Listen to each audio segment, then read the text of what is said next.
It's the weekend. It's Mailbag, and it's currently just me and Dave. Matt Flusk is set to join us. Les is away this weekend, as you can tell. It's me, Warren, presenting. Les isn't here to do it, but he has offered us, Dave, a question. And as Mailbag connoisseurs, which me and you are, we're going to obviously read this out and some of the brilliant questions we've had. We've had loads this week. This has been one of the most questions we've ever had, I think, on Mailbag. So I don't know if it's I don't know if it's sort of I reckon it's because we haven't got a game this weekend. Spring, game's not here. Spring's on its way, or spring's here. Summer's coming. I think everyone's in a good mood, and and it's just been all right recently, hasn't it? Just everything just seems to be all right. So, what's your weather been like down there? Well, I was just about to say it is a lovely spring day here today. Yeah. I can see looking at you. So those of you listening on the pod, I can see Dave's window there, and the sun is cracking the flags out there as it is here. Yeah, it's gone a bit overcast, but the most important thing, it's just the temperature. You can go out in short t-shirts and all that. It's getting that way, isn't it? It's getting to that stage, but the way it is, it's like the other day I went playing golf in a short and t-shirts. And then yesterday, it was windy, it was blowing a gale, and I was like, I need a coat and my kicks on, do you know what I mean? It's it's just this country, isn't it? It's just we're at that stage time of year where if we get a bit of cloud or it starts getting dark, it gets cold very quickly. That's it. Yeah. Whereas the clocks change, don't they? So UK summertime, British summertime is set to hit our shores at midnight tonight. So we lose an hour's sleep, but we do gain, Dave, extra daylight tomorrow night. It's not going to get dark till about 8 o'clock tomorrow, which is amazing.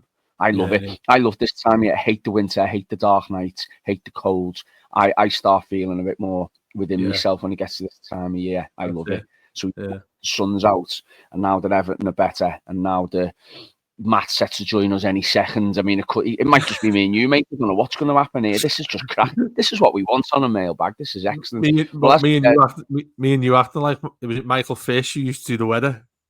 Yeah. Me and you starting the Mailbag just talking about the weather.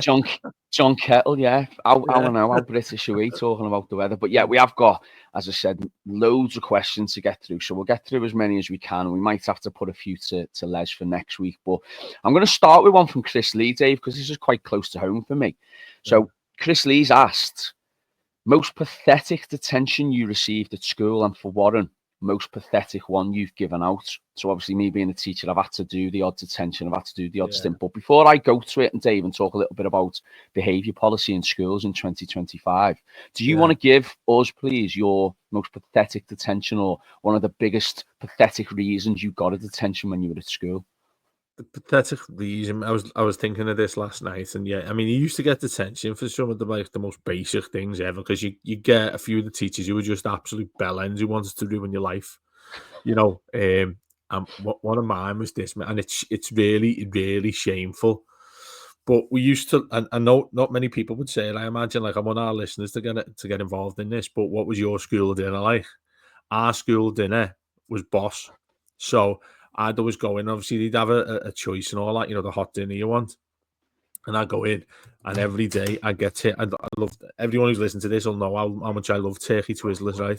The originals, he brought it back a couple of years ago and they were woeful. It was like eating jelly. But the original turkey Twizzlers, you could get them. I got them with chips and either beans or spaghetti. So I went in there, right, and I'm standing. Oh, and you could get smiley faces. Did they still do smiley faces? Yeah. I don't. Not in our canteen, they don't. But you can still buy them, can't you? Yeah, they must do. I mean, these days they'll do some health drive nonsense, won't they? But anyway, maybe that's the reason why I'm on a losing weight sort of campaign at the moment myself. But anyway, I was in the queue, and obviously everyone's in a line to go and get your stuff, and you've got your tray and all that, right? And I was standing there. And the woman who's serving, she went away for a minute to get something up, and this is bad, mate. I thought, you know what, I'm just gonna grab a few more of them smiley faces. So I put my hand in, in the tray, and I put a few on there, and I was thinking, no one's seen me there. And obviously, a lot of the teachers sit in the canteen having their dinner in and around the kids. It was about when I was in year 8 or year 9, this, right? And I walked in and think, yeah, Sam, there's no problem at all. You know, you go and pay for it and all that, like. And I went and sat down, and he was an absolute. Oh, do you know what? I'd love to have a scrap with that fella now. He was our head of year. Our head of year. Like I fell out with him big time at one point where, you know, I said to him, I want you to expel me because it got that bad. But anyway, he was a rugby player. He was like, he was quite short. He was about, I don't know, about Stocky. 5'8", 5'9", but mate, you could tell he was well built fella. Do you know what I mean? And he come over, and to be fair, like, he's probably the nicest fella you could meet, but I just thought he was absolute gobshite. And he said, Downey, detention. And I was like, what have I done wrong, sir? I'm just sitting here having my dinner. He went, I saw you steal that food. I was like, yeah, I've paid for it. Do you know what I mean? If I want, you know, it's not like I've stolen it. I've Still paid. I've The fact paid that for you the had food. the temerity to add an extra smiley face or two. Yeah. And he goes to me, you put your hand in there. You picked up 2 more of those smiley faces. And I was like, mate, what who do you think I'm, some sort of scruff? You can look at my hands if you want to. And it's not like I touched any of the other food in and around it. Yeah. He was like, no, detention. You're starting it tomorrow, 2 nights, 1 hour. You can come in here and do your own work with me.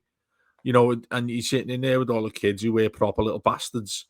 And mate, honestly, I felt like saying to him, like, honestly, mate, do you want to step outside? Because you've just ruined me dinner, and you've ruined my time having to spend an hour with you for the next 2 nights.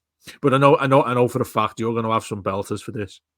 Well, so I can't. I was thinking about it, and I'm like, have I given out mad detentions? But the thing is, with our school, so we've got a bit of a reputation in our school of being quite strict, and like a lot of the kids who don't like our school, like we get comments like it's like being in a prison and all this.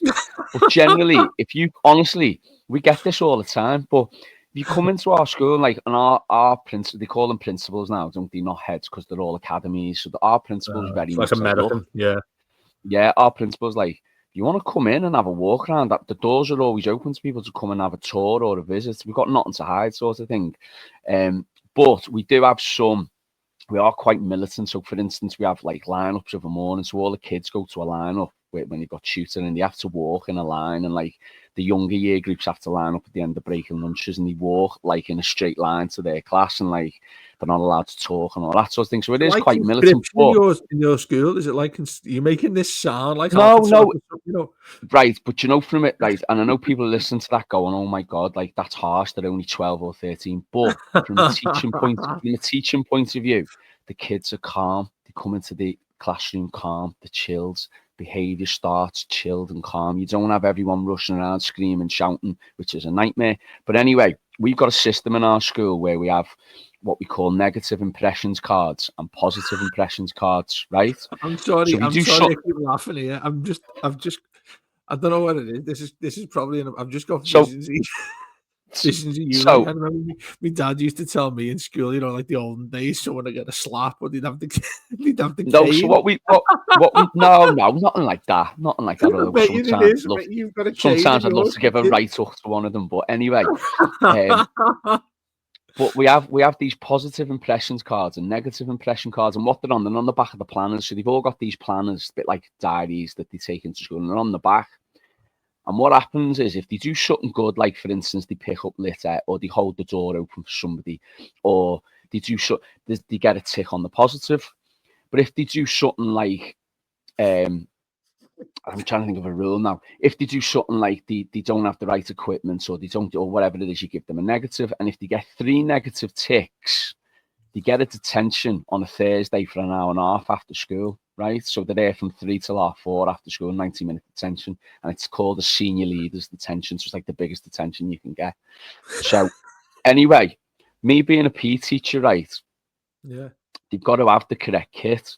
So the correct kit's like a jersey, blue shorts, blue socks. If you're doing like footy or rugby or something. Where are you working, mate? Right. Or if you're doing an indoor sport, right? If you're doing an indoor sport, you've got to wear like your white polo, your shorts, your white socks, your trainers, right? So black socks is a no-no, because what a lot of the kids, and it's a health and safety thing, right? Because this is where athletes' foot and things like this happen. So a lot of the kids what they do is, to save time, which is like 30 seconds difference, they put the socks over the black socks so that when they get changed afterwards, they haven't got to take the socks off to put the socks back. Do you see what I mean? Yeah. So that's like a big no-no, because it's like, that's how you get athlete's foot, that's how you get infections, that's how you get this, that's how you get that. Hang on. Just go back through this. So you can get athlete's foot by wearing a different colour of socks. No. What I'm saying is, what they do, they wear the school uniform black socks, but instead of taking the black socks off to put the pea socks on, they leave the black socks on and put the pea socks over the top to save time. And I'm like, boys, it's 30 seconds difference. What are you doing? Just take your socks off. But I'd said specifically to a group, do not do this for the reasons I've given. You can get infections, you can get this, because if you're running around sweating and your foot's all sweaty, and then you go back to your class and you're sitting in your class all day, especially in the hot weather, or when we get hot weather, your feet's going to be minty and stinky and horrible and all that, because you've ran in it in PE. So I'd said it, right? And about 30 seconds later, the kid who I've just looked dead in the eye has put his sock over his black sock. And I know it doesn't sound like the worst thing in the world, but I'm like fuming now, because I'm like, I've just told you. I've just 30 seconds told you before, and you've completely ignored me. Give me your planner. So he's given me his planner, and he's already got 2 negative ticks. So if you get 3, you're in the detention. So he's already got 2. So I'm like that going, right, that's your 3rd tick. And then you log it then. So then he's got a detention an hour and a half after school, because he's put a pair of socks on over his black socks. Which I know on the face of it sounds stupid, but rules are rules. If you don't agree with it, deal with it, because I agree. I'm so glad you're laughing at this yourself, you know. This is honestly, I'm laughing more at you, because you've got your head in your hands like this, and you're going, "What is going on?" I think we've done 12 minutes of this, and we've peaked already, knowing that you're like, do you know? Have you seen Kez? Yeah, the fella, penalty. I can imagine you. Yeah, I can imagine you like the teaching in Kez. He's got a big white socks up by his knees, mate, running around. Do you know what? I wish it was like the teaching him, but the truth is, especially against some of the older lads, when you start joining in with them in lesson, they run rings around me now, because they're all about 6 foot tall. They all go to the gym. They all play footy outside of school. They're all big, strong lads, and I'm like that, breathing out my arse, trying to keep up with them. So I tend not to join in anymore and do the Kez thing where, you know, we're all at. But no, do you know what? I have some. Do you know when you've given the detention? Do you have to stay behind with them? Like, because I can imagine that's like throwing the short straw amongst the teachers. No, it's a centralised thing. So like whoever's on that duty will take that detention. Are you ever on that duty? No, because it's a senior leader's detention. So I'm not a senior leader. So it's all them who are on rotation. So the teachers you don't like, you must be tempted to send them about 20 kids. Just all at the same time, deal with that. But it's funny, you know, because you go in and you see the same kids every week who are obviously, you know, misbehaving or whatever. But we do have a thing as well where so in lesson we have a 2 warning system. So if they get 1 warning if they're misbehaving, and then if they get a 2nd warning, they get sent to something called reflection, which is a room, and a lot of schools do something similar or things like this now.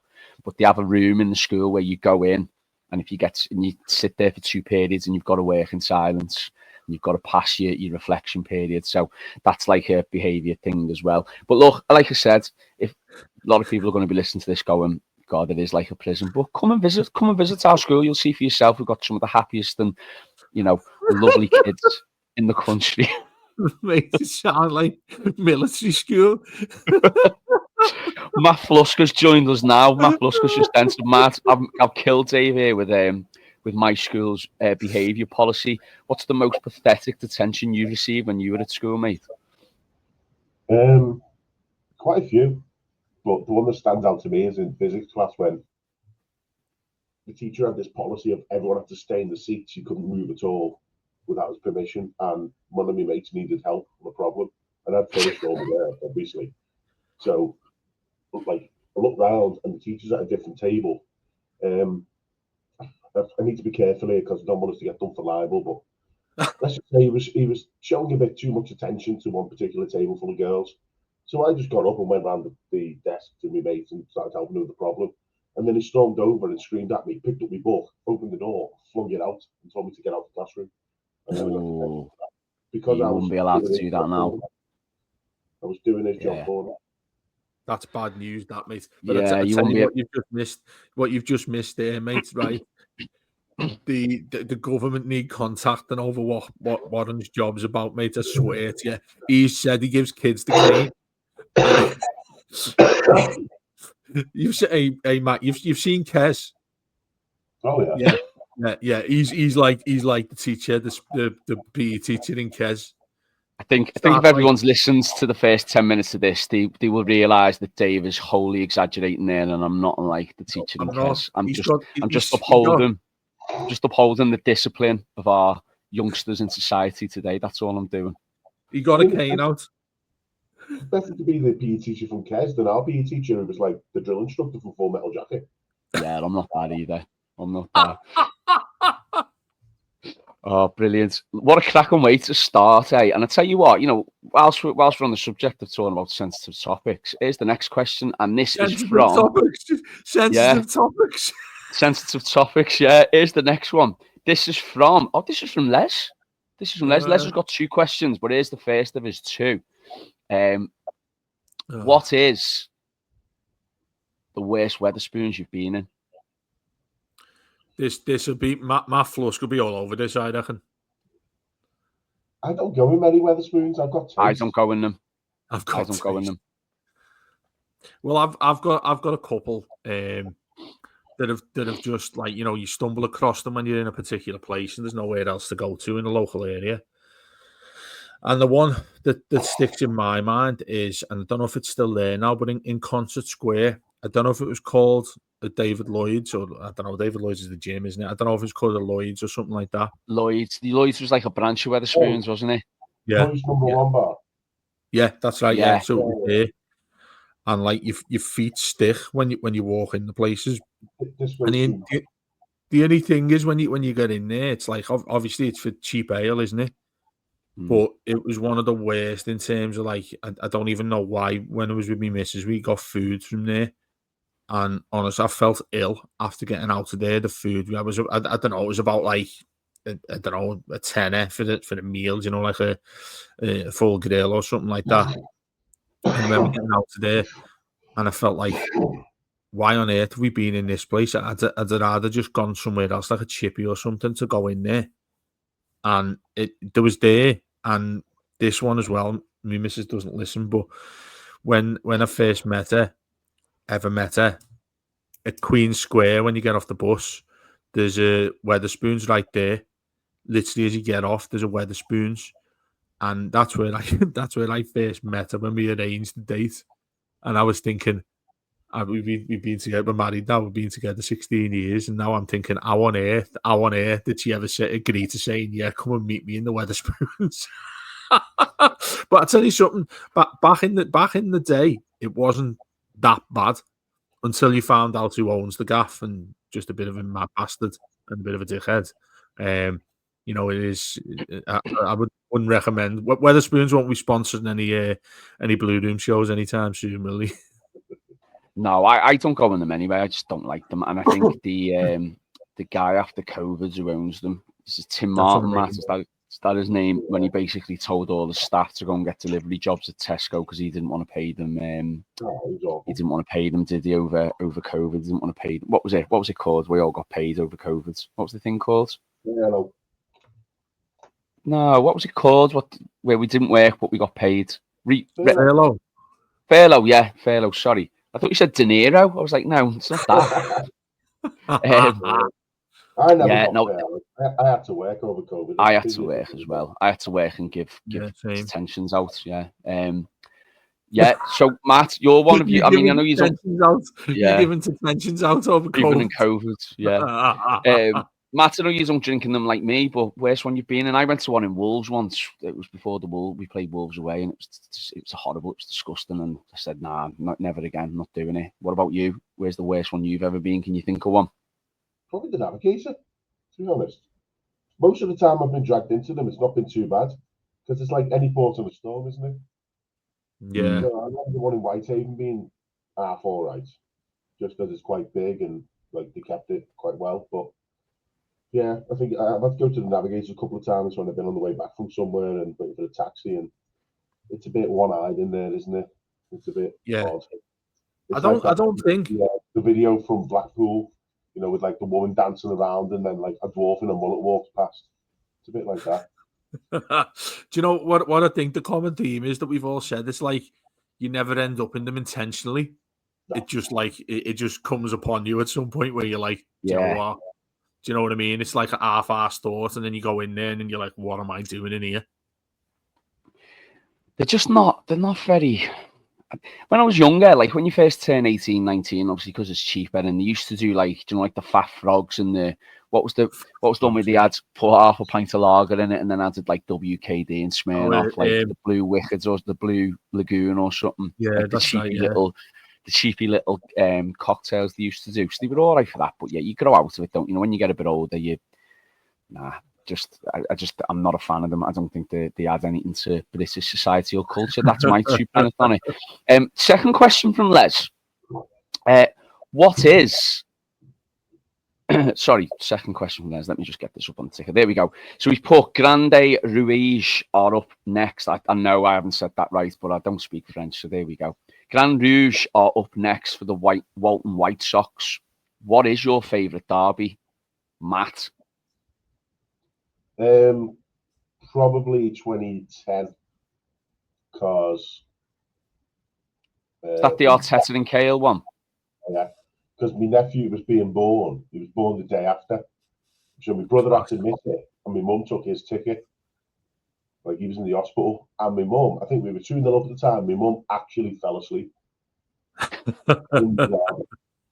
in the Gladys in a derby when we're 2-0 up. Yeah. Unbelievable.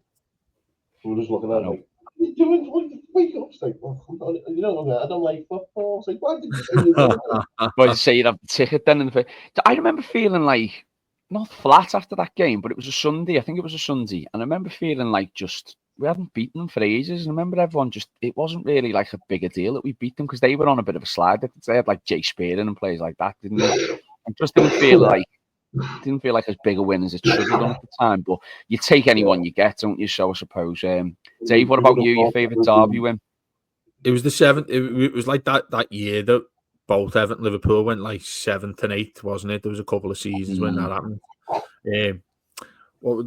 I mean, the 3-0 is the obvious one that comes to mind for me. That 3-0, I had. Do you know what? This is really turns full circle. I watched this game in a Wetherspoons. It's just. I know it's just come on me now, right? The Wetherspoons. Well, yeah, Matt. You know what in and around Bootle, don't you? When I'm always banging on about George Jerry's, right? Well, there's one on Stanley Road next to Bootle Strand. There's a Yates's next door to it, which was just rammed. The only reason I didn't go to the game, by the way, is because I did my ACL on my right leg. So I was on crutches. And it was chocker in there, no seats or anything. So we went next door in the Wetherspoons and proper old fellas boozer. I'm talking like you'd be lucky to find someone under the age of 70 in there. So went in there with a couple of my mates to watch it who like didn't have tickets or whatever. And we went 3-0 up, mate. I remember. And it reminds me of when when Sigurdsson scored at Anfield and that fella with the crutches. I did exactly that when we scored the third, when Rayner fucks it up and throws it towards to Johnson. I remember getting me crutch and just throwing it in the air, and it broke one of the There's always a crutch in an Everton celebration. There's always a crutch.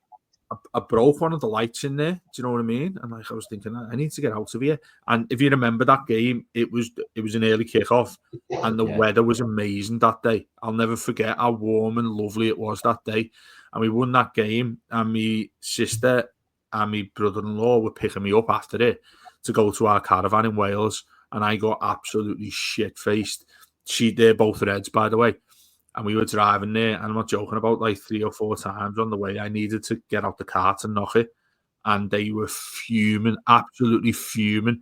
And I'm in the back of the car just screaming out Everton songs all the way there. So that's my favourite. The one I just wanted to add in, it was when we won 2-0 during COVID at Anfield, even though it was COVID, which they'll always throw on us. That ball Rodriguez put through to That's a stunning pass what he put through there.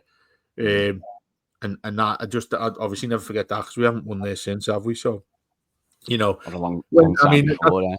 When's it's still 99 when we won there when the crowd was there, isn't it? Yeah, Campbell. Yeah, Kevin Campbell. Yeah. It's we keep saying it every year. We're due one, but it's one of those. It just seems too far afield. But hopefully Wednesday. I will ask for predictions at the end of the show, by the way. So have a think about that, both of you, before we get to that point. I think my favourite, I think, has got to be the Carsley one. I think the Carsley derby, because we were on a real high at that point and we weren't expected to be high, and I think we've been something like 12 points above them at that point as well. And it went off because we hadn't won a derby for a while, had we? And it went off big style in front of the ladders. And bit of I won't say fluky goal, but like it wasn't exactly a clean strike from Carsley, was it? But yeah, in the middle of the goal, wasn't it? It went in the middle of the goal. Yeah, I know. It was about like 6 really, wasn't it? Well, no, I know Chris Kirkland quite well, so I don't want to go against it, but I know, but there was about like half a dozen players in front of him, so he doesn't see it until late. But yeah, you're right. Yeah. I mean, he was fuming with himself that he didn't save it in that game, and that was obviously the fourth place season, wasn't it? I did enjoy as well the year we nearly went down in '98. I did enjoy the derby that year when the Cadamartini derby, because that was brilliant. The way Neil Ruddock own goal, which people don't speak about often because it was the Cadamartini derby. Just Neil Ruddock's own goal. Yeah, it was a fantastic header from one of our corners. Yeah, it was like he finished it. Matt's just dropped off. I'm sure he'll come back in a second. But Dave, I'm going to start. So I'm going to start with the Maggie round, right? But Maggie has given us a question here, which I'm going to ask. But she's also done a personal question to us each. So me, you, and Matt, which I'll come to afterwards. So the first question in the Maggie round, before I go on to each of our own individual personalised questions, is the following: what's the most questionable fashion choice you've ever seen? Now that could be either yourself, that could be either what you've seen. I'm guessing that's what she's going for with that one. Any fashion disasters, Dave? I mean, I've seen, like, at a point, I think going out in town and you blatantly know the people you see are nowhere near the age of 18 or over 18, but they've just gone over the top to try and show everybody as much as they can that they are over the age of 18. And I remember some of the things that I'd wear. I mean, I was fine in general because at the age of 15, I looked about 35. Like now, when I look about 75, don't I? It was just the same sort of path of looking ancient when I was younger. So I was lucky I didn't need ID on me or anything like that. But I used to wear jeans that were like really baggy at the bottom, and they were that baggy it looked like I was on tag because they were just that thick over, and they were far too long as well. Even though I'm tall, they were far too long. They were like, I don't know, they were like a length of 36 as well as a waist of like 46. And I remember going out there with the worst shoes you've ever seen, proper like, do you know, like they weren't even leather shoes. But do you remember? And this obviously they still go out now. The ones that have got like they go like in the shape of an M on the front of them with the little dots that are there, and they're absolute agony to wear. And I wore them with and I wore this jumper that I got from, wasn't Primark back in the day. It was basically where Primark is now. And I got this horrendous jumper from there. And I thought it was the bee's knees walking out there, and I thought I'm definitely going to blag a girl tonight and all that. And then I think back, I went to the walkabout as well, and I think back and I think, what on earth were you playing at there? How did I end up married in the end? Just, and I needed somebody to come and tell me, and no one ever did. I think it was just because they like seeing me and looking like an absolute dickhead. But that's mine right there. But I'll never forget how baggy those jeans were, that I had to basically pull them up by my nipples. So like they seem like the right, anywhere near the right length. That was a thing though back in the late 90s, early 90s. Baggy kecks were a thing. I remember when I was about 13, and the thing at the time was in some areas was white tracky bottoms, so the bright white tracky bottoms, Adidas. I love the way you said whatever. in some areas. In some areas, because I know not everywhere would accept this. But also, as well as the white, you'd have to have the white hoodie with it. And I had a pair of, I've got them somewhere in the cupboard here still, which I obviously don't wear no more. But I had the white baggy tracky bottoms Adidas, and I had a white Nike hoodie with just a big Nike across the chest like that. And I'd wear that at 13, 14 and thought it was absolutely the height of fashion with the big what were the Adidas trainers called that like Run DMC wore in a lot of their videos? You know what I mean? The big heavy things. Yeah, what yeah. we called yeah. them. Do you know what I mean? Boots. I don't know what they were called. Yeah, like boots, really. Yeah, I had a pair of them with it as well. So it was just all in white, and it just looked ridiculous. But then there we go. So Matt, most questionable fashion choice you've ever seen or worn yourself? Well, my fashion is perfect, obviously. I'd say it's course. the regrettable return of the mullet. It's coming back, isn't it? It's back. It's everywhere. Yeah. It's doing my head in. It's like, what are you playing at? Like, it was a figure of fun 18 months ago, and all these kids are bouncing around with mullets now. It's like, do you realise you look like a failed 80s music act or something? Do you not think that fella, the one, what's his name? The one who sings for Liverpool. What's his name? Jamie Webster, is that it? Him? The guitar fella. Yeah, the fella who was, I don't know what he does anymore, like, because he was a bit of a fad, wasn't he, for a while, and then I have no idea what he does anymore. Skull Fender. The what? Skull Fender. Yeah, I mean, it is, yeah, that's right, yeah. His hair just didn't look like he'd washed it for years. Oh, well, I am throwing offence to somebody there. Like, he probably did wash his hair. Oh, but it was a full-on cat wig. Yeah, it was. Yeah, I mean, like, cat wigs started to come around. I'd say, what do you reckon, about 10 years ago? I think you sort of started seeing cat wigs, and you do see them now. Like, we were at Asda yesterday, and there's a school in we live near Highton, and there was a school that's at the back of the Asda, and all the kids are walking through after they've finished school. And I was just sitting there and I was thinking, why is that lad got his hair like that these days? Do you know what I mean? It was like, how's he getting away with that? Is it like a thing? Well, you'll know this one. The things at school different these days, because like if that was at school, mate, I swear you'd be getting kicked off in the boys' toilets. Well, every kid down here has the same haircut, which is just the flat hair down the bottom, just above your eyes, and like when I was at school, I don't know if you two were similar, but when I was at school, you had to get, it was either your Brill cream or you had to get the real top quality hair wax or hair gel to gel your hair. Nowadays, the kids don't wear no products because they just all have the same stupid haircut down here. But the mullet is coming back. A few of them have got the mullets with the real long down to ear hair. And yeah, I've always been the same here with haircut, short back and sides. Yeah. Keep it simple. Keep it smart. Provider for that? No. So now they're a bit more relaxed on haircuts now. We used to have skin fades. You're joking. You're taking that question serious. Honestly, right. This is because it used to, when I was at school, if you had shorter than grade 2, you were in the nick at school. How old are you? Was that like in the 1940s? No, it was Matt, back me up here. I'm telling the truth, aren't I? And people listening will back me up. Your haircut. How old are you? If you had, I'm 38. If you had your hair too short at school, you used to get put in the slammer. You did. I'm telling you now. Slammer? Yeah.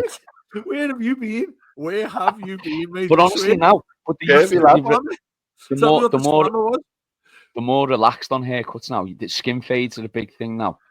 All the kids love skin fades, like Detention or they don't call whatever. Them skin fades, do they? What do they call it? They call it a grade now, don't they? Yeah, but they all have them, and they used to be banned, but now the school allows them, so they're a bit more relaxed with it now. Look, I'm going to move on because Dave's just killing me here, and I'm not having it. So, as I was saying before, Matt, Maggie, you briefly went off air for a second, but Maggie has given us all our own personalised question this week to answer. So she's given us Warren's Warren, which is my question, Dave's rave, and Matt's Flusk's public transport signal box. So I'm going to start with you, Matt, on that. I don't know what that means, but Matt Flusk's public transport signal box, hit me with it. Well, this is obviously off the back of the test event, isn't it? And everyone's cry-arsing about Merseyrail and all that stuff. All I'll say is I think it's a real shame that we're leaving Goodison Park and it's world-class transport hub. Because as we all know, Goodison Park's got a train station next door. It's got a multi-story car park attached to it. It's right on the motorway. It's the easiest ground in the world to get to. And the fact that we're leaving that for Bramley Moor is just a travesty, I think. And they really should have built a high-speed 2 railway station next door to Bramley Moor Dock. They should have had one of them like walk and travelator things all the way up the Dock Road from town. You know, there should be shuttle buses every 15 seconds. I really think they dropped the ball on it. And I think that the fans are absolutely right with their incessant cry arson about having to walk 25 minutes from the city centre. So Steve Rotherham should resign immediately. There we go. I'm enjoying Mathros public transport signal box today. Was that Dave's rave then? No, Dave's it was rave? perfectly answered. Dave's rave. So here we go. 3 top bops, Dave, that should be played in the changes at half time. So give us your 3 anthems that should be played in the change room at half time. That's an excellent question there, but I like some shocking music. So I would firstly go for the Celine Dion song, not the Titanic one. I can't remember the name of it. Think Twice. That's it. Yeah. I played that. Celine Dion. This is controversial, but I'd play World's Greatest by R. Kelly. Yeah, next one. Silence after that. And I mean, I'm not going. I mean, saying something like Rocky, not. But what's the what are they called? The one who played the songs for all the Ireland games. Is it the Cranberries? No, Daniel O'Donnell. No, Cranberries. Yeah, Zombie. No, the song that proper gets everyone up. Zombie. That's it, Zombie. Yeah, I played that one. As you walk back out. But the one I'd like that Arsenal do is they'd play a WWE song, and when they play they play the Triple game. H the game, mate, I'd be absolutely revved walking out. That'd be. I'll tell you what. We'll swap the game for the second song you said for controversial reasons more than anything else. Maggie's also said to me, so my personalised question's Warren's Warren. What's your favourite tunnel you've ever been through? So I've got to say the Mersey Tunnel, haven't I? I've got to say the Mersey Tunnel. Channel Tunnel's the only other one I can think of. I do like, Matt, you'll know about this. Do you know the tunnel between Walton and Kirkdale on Merseyrail? Where you'd always lose your phone signal. That's an all right tunnel, I suppose. But yeah, I've got to say the Mersey Tunnel to that. So that's it. Yeah, I like, by the way, say again, mate. More of a cutting than a tunnel. Yeah, we'll call it. Yeah. Our rail network's got some great cuttings. Just cut directly out of rock by hand. Just beautiful. Edgehill is an absolute feat of civil engineering. Like that was dug out by Irish hands. Yeah, no machines.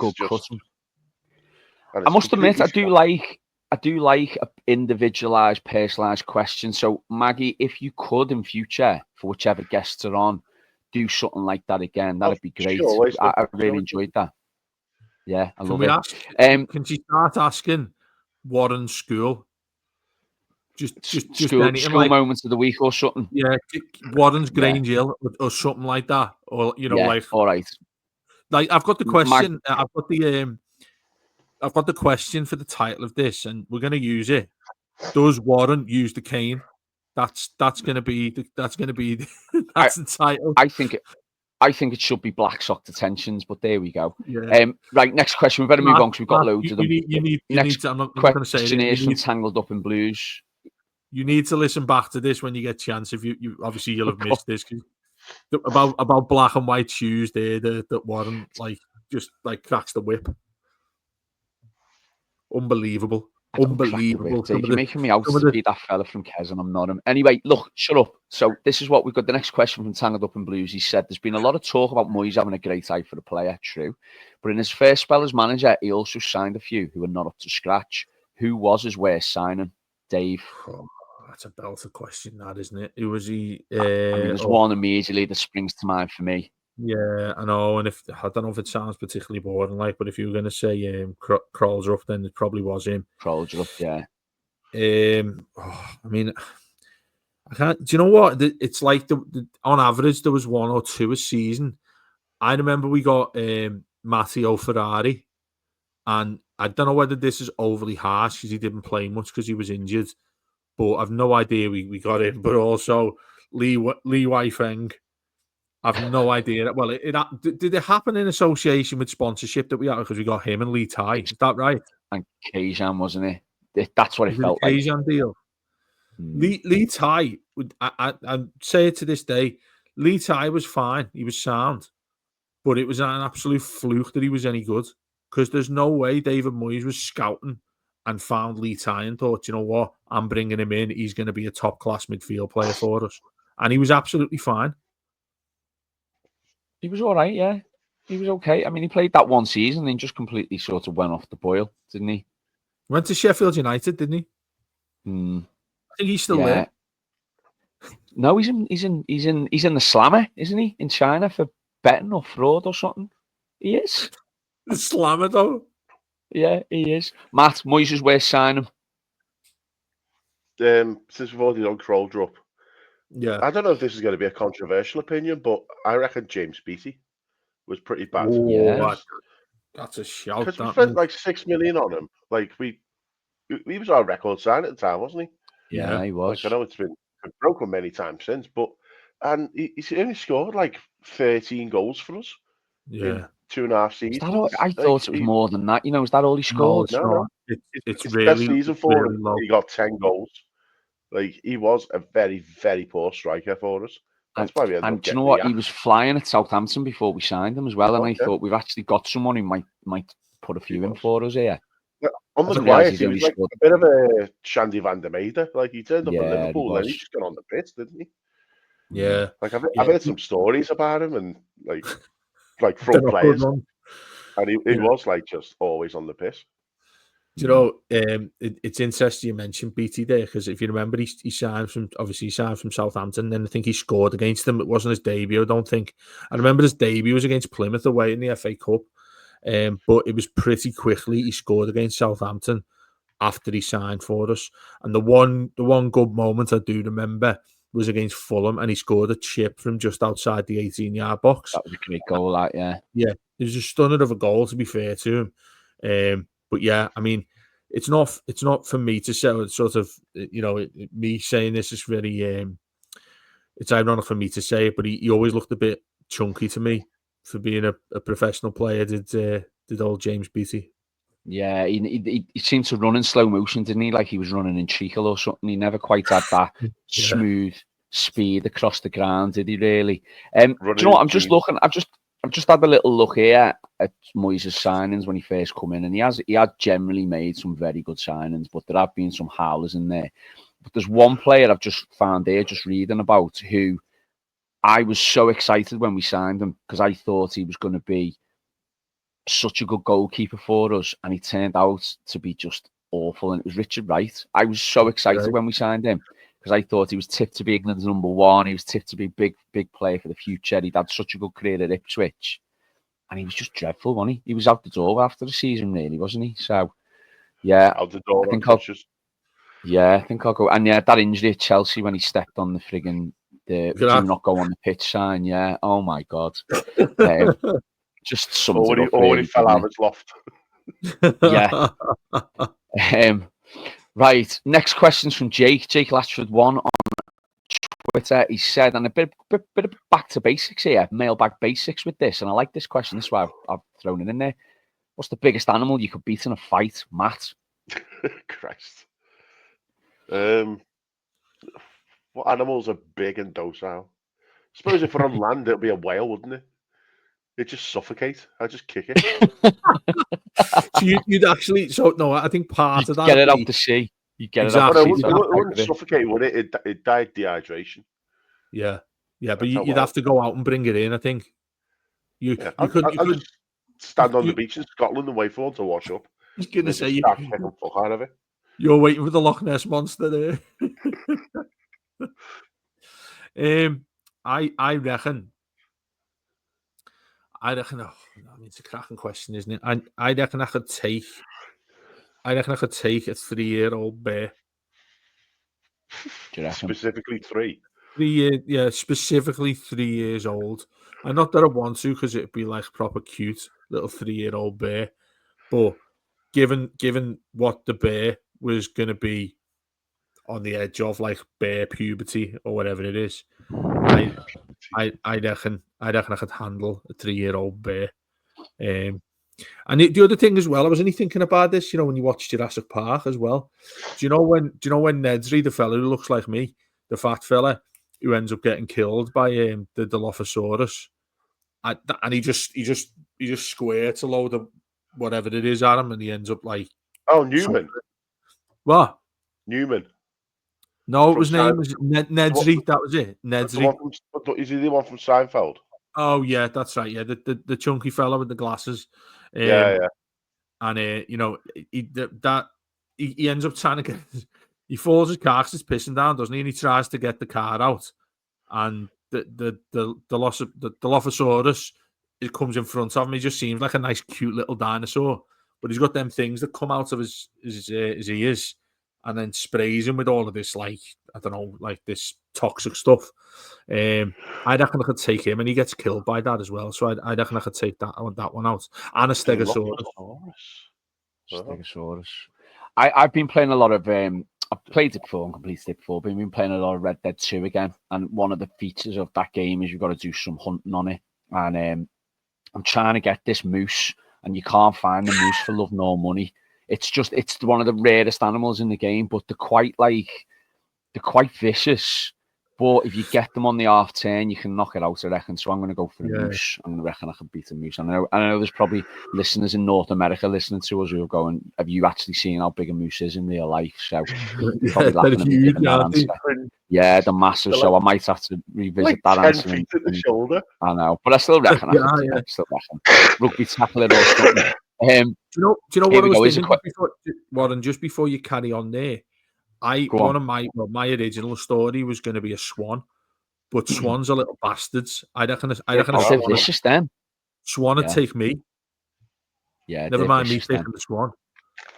Yeah, maybe taking on points. Yeah, no, I think any. I'm not a fan of birds, like in general. Like when they're all around you, like what's that horror movie where they peck the fella's heads? So you'll know, Matt. The Birds. Yeah, that's right. All the crows peck the fella's head or something. Is it the birds? Yeah, is it the birds? Mate, I don't for that reason alone, I'm not a fan of. Warren, you've come out with some absolute balls today, mate. You know what I mean? Like I love the bones here, but your personality has gone on like the absolute 180 on this. Just boss. Slammer. Right, well, with that, we'll move on to the next question. This is for the Slammer, yeah, Dave loves. I call that the title of the show, the Slammer. This is from Liam Fitz, and I like this one as well. Make a five-a-side Everton team with no British or Irish players. So five Everton players. So you got your keeper, I reckon your defender. I think you go 2 midfielders and a striker. So I reckon I'll give it a little bit of time to think about this, but I think goalkeeper, I'd probably go with. I'm trying to think which foreign goalkeepers we've had. Probably Joe Robles, because he's. Yeah, Mucker would be all right 5-a-side, wouldn't he? In them little goals. But I'm thinking like Stecklenberg. No, I'm going Stecklenberg because he's that huge. You'd never concede. So Stecklenberg in goal. I'd go with one defender. Would probably be Joey Yobo, nice and quick across the 5-a-side pitch. He'd win it for you. 2 midfielders. I'd go Arteta and Pienaar. And then You've got to have Pienaar in any 5-a-side team. Yeah. He'd be my Arteta, Pienaar, Lukaku, Joey Yobo at the back, Stecklenberg in goal. I don't think you're beating that 5-a-side team. Yeah. Matt? I've gone. Go on then, Dave. You go. It's hard to pick a good keeper, I think. Apart from. Yeah. You're not having Tim Howard then? Well, don't, Matt. Don't start him off. I've gone for Olsen. We had Olsen, didn't we? Olsen's a good shout, yeah. He's lost. He was all right. Stecklenberg, and Matt Jones, and Paddy Boyland, and Mark Mosey would tell you this when we were playing Swansea away. We got beat 1-0, and we were on the front row. And Stecklenberg, Llorente scored this header that he should have caught, mate. And I nearly blacked out for fuming on him, like absolutely fuming. He must have heard because I was screaming just calling him everything under the sun. And what a dreadful goalkeeper he was. So do you know what? I'd go as poor as he is, and you know what I feel about the other fella. You wouldn't even say his name. He was close to being pure shite. Pure, like, absolute shite, that's Declan Big. And I don't know whether it was a Koeman brought him in. Yeah. Yeah. Yeah, it So was. anyway, my team is Olsen in goal. And I've gone for it. I'm not having... Because five-a-side, I'm not having specific defenders given how small the pitch is. Your five-a-side team, do what you want. Okay, so I've gone for Olsen, Arteta, Cahill, Pienaar with the Yak up front. Yak's a great shout. Yak just Because mate, he'd dominate on that. And look, you haven't got to be fast. You haven't, like, and similar probably to Lukaku. I think you're sort of flipping a coin there. But the Yak, I just think he'd bully a lot of players on a five-side. I loved the Yak. I thought the Yak was great. I think that's a great shout. Yeah. Matt, anything different to what we've offered? Yeah, I'd have Jan Mucker in goal, the monk, because he's an absolute head case. He'd never be in his little D. I'd have Sylvain Distan. Yeah. At the back, because he just He's a good shout. Yeah. Up front, I've always said I'd have Pienaar all day, first pick. Yeah. Up front, I'd probably have Jelavic, just because just put it on his toe and he just tap it in. Just one touch and it's in, which is five-a-side all over, isn't it? Yeah. And my fifth player, which might be a bit of a surprise, would be Shandy van der Meijden. Ooh, wow. Controversial. Because I reckon on a five-a-side pitch, he'd just take the piss. Like, and the social afterwards would be all right, wouldn't he? Exactly, he'd be one of those players, what you've said there, Matt. He'd be one of those players, like, I remember when, like, our five-side team years ago, when, like, teenage times, where, like, I'd take it serious, but there were people who'd be in your team who just rocked up and just weren't asked. And I think Van der Meijden would be like that, but then do something absolutely ridiculous when you think, you know what, if you started trying a bit harder, you'd be like top class. I think that's probably a reflection of his career in general, wasn't it? Because, like, cocked it up a bit at Inter, and then he did have loads of talent, but he just decided to have beak instead of football. Allegedly.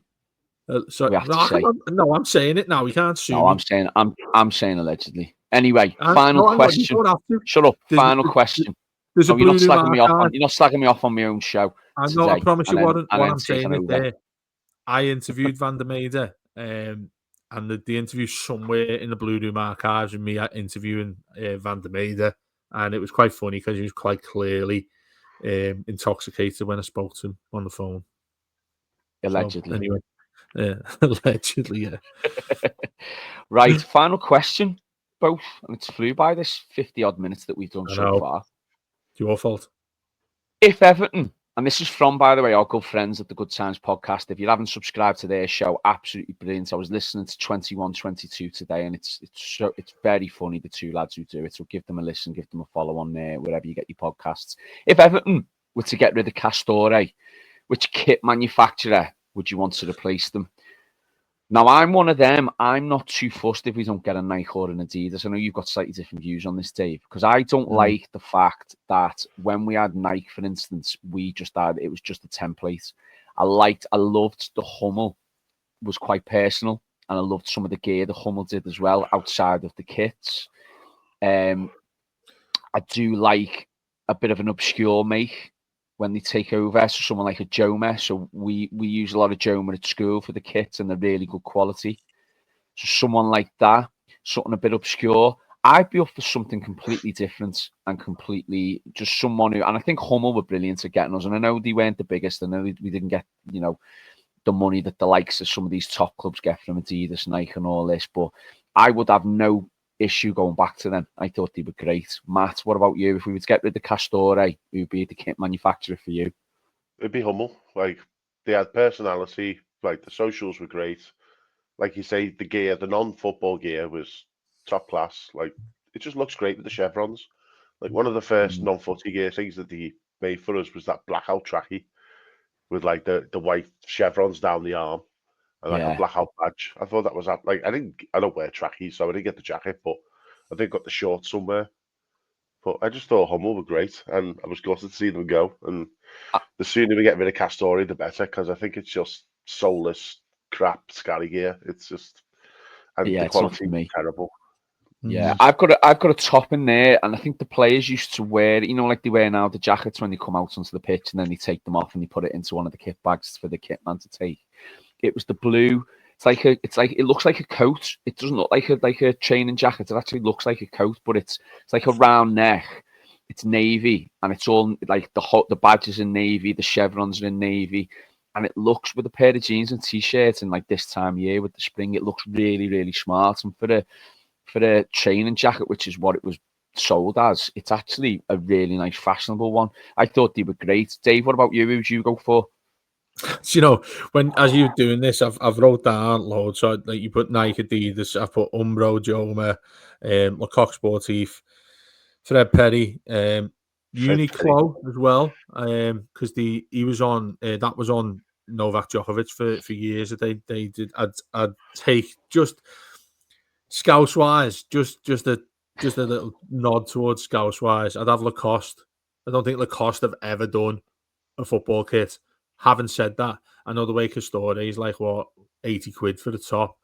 Lacoste, you'd be paying about 200 quid for the top of it, Lacoste, wouldn't you? And the other Scouse nod would be Monterex, because that just seems that seems what all the lids wear these days. But the one I've gone for, because it was one of my favourite times, for the sake of the one man who came onto the scene, is Puma. And only because that first one was Puma, wasn't it, with Kazan? And that I'm right in saying that. Yeah, so that was horrendous for a big fella like me, because it was like a spray-on kit. If anyone remembers it, it was like even the 5XL, mate. I couldn't get it over my head.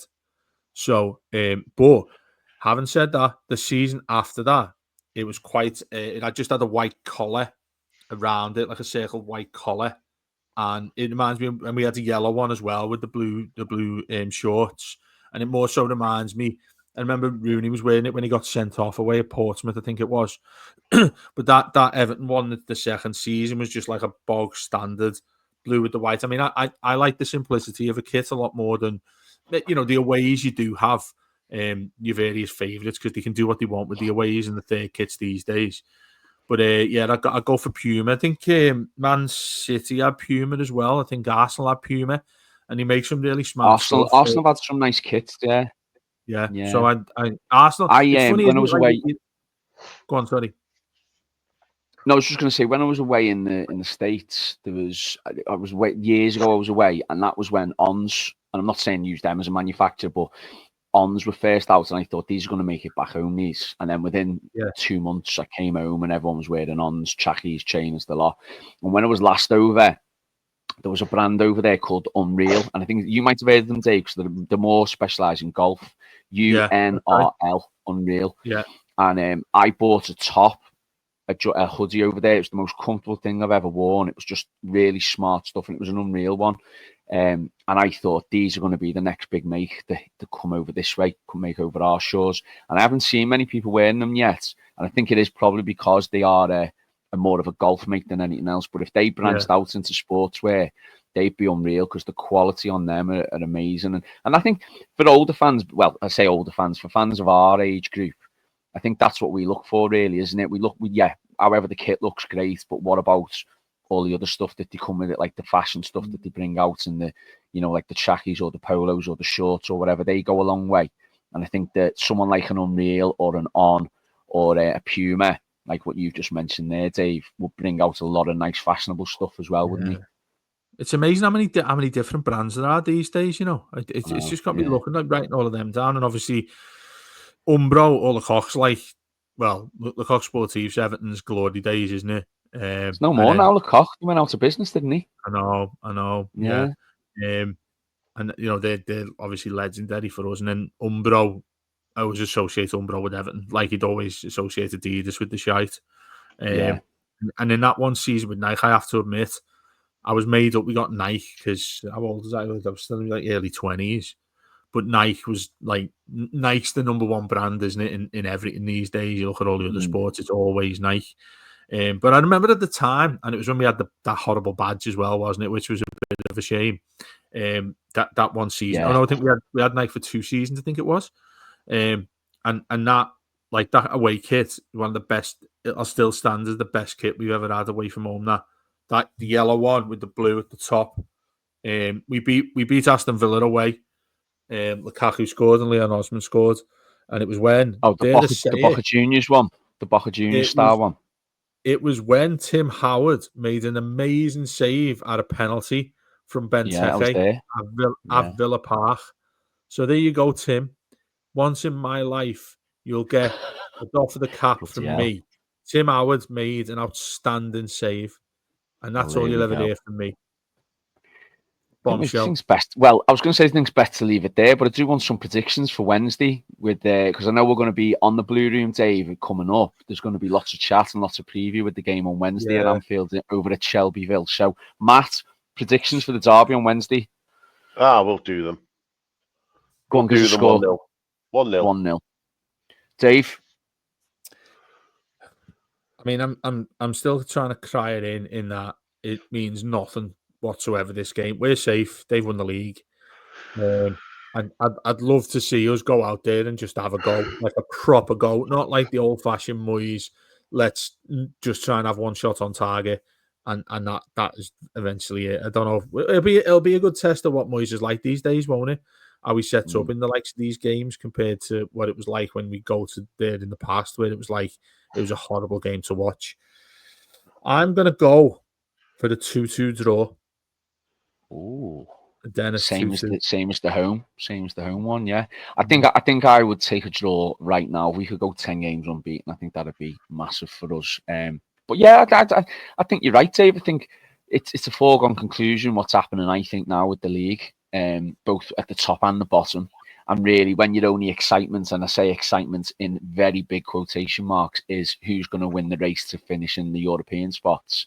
It's been a terrible league season. I'd be embarrassed to win the league with this low quality this year. I think it's shameful. So, with that in mind, let's just go there and just have a free hit. Not a free hit because it's a derby, but you know what I mean. Just try and enjoy it. Try and put something up there and just go for it. Really. So yeah, I'm with you. I think I'll go for. Let's go for an all-time classic 3-3 draw. I'll go one better than your 2-2 and say 3-3. That's it for Mailbag this week. Les will be back, I believe, next week. And if we didn't miss you, we had loads of questions. So if I did miss your question, I apologise. Les will answer them all again next week. But does Les get out the slammer next week? Does he? Les is out the slammer next week. Yeah, he's been put to pasture for this week, and he's back for next. So he'll be back. But keep listening to us here on the Blue Room. Lots coming up as always in the build-up to that Merseyside derby. We've got Blue Monday.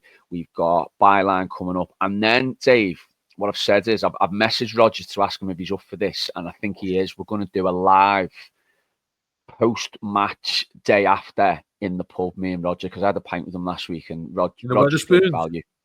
No, we didn't. No, we didn't go to that because we wouldn't. And I was telling Roger a bit about. Is that where the live's going to be? Wetherspoons? No, we'll do it somewhere posh. We'll do it somewhere nice. But anyway, that is your mailbag for this week. Hope you've enjoyed it.